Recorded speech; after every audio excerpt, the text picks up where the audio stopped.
Praise the lord అండి. సామెతలు 15వ అధ్యాయం 24వ వచనం చదువుకుందాము. క్రిందనున్న పాతాళమును తప్పించుకొనవలెనని బుద్ధిమంతుడు పరమునకు పోవు జీవ మార్గమును నడుచుకొనును.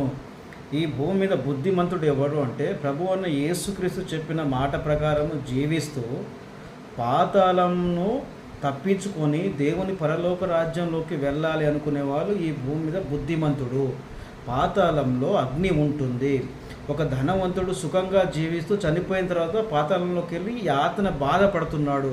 అదే లాజరు పరమునకు వెళ్ళి అబ్రహాం దగ్గర సుఖంగా జీవిస్తున్నాడు. కాబట్టి ఈ భూమి మీద బుద్ధిమంతులు ఎవరు అంటే యేసుక్రీస్తు మార్గంలో జీవిస్తూ పాతాళానికి నేను వెళ్ళను బాబు, యేసు మార్గమే నాకు కావాలి, జీవమే నాకు కావాలి అనుకునేవారు బుద్ధిమంతులు. వారు పరలోక రాజ్యానికి వెళ్తారు, పాతాళానికి దూరంగా ఉంటారు.